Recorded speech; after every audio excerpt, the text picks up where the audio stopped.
继续关心台商李明基，2019年8月份的时去深圳，也毋过说，互中国指控讲伊是间谍，在封判1年10个月，还有附加刑期2年。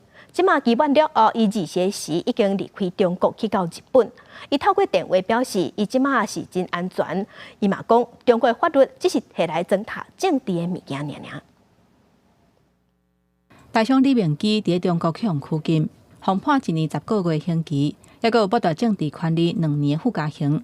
李明基伫刑期期满了后，20时已经离开中国。目前伊人伫日本，透过电话证实伊人有平安。当然就如释重负啊！我当天其实就是只是安排1天2天的那个出差行程嘛，然后只是可能刚好碰到那个反送中的，就这样被任意拘捕，这肯定是精密计算过的，我只能这样说。对，我的事情就是要报复台湾政府，声援反送支持香港民主运动，最后还庇护香港人。李明基2019年8月为香港去深圳，当时香港反送中运动期间，李明基讲，伊敢若是摕手机翕相记录，就去互逮捕。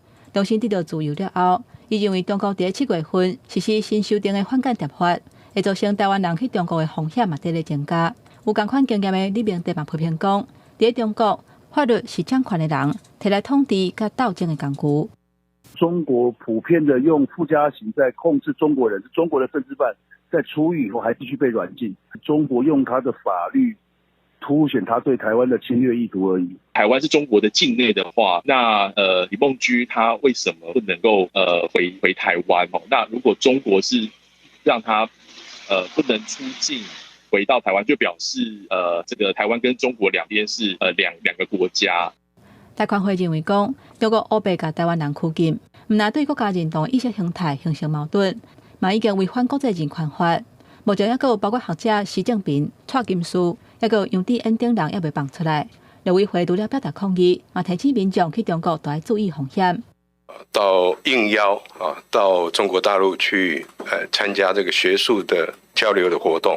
入境的时候就被机场的人员来扣留。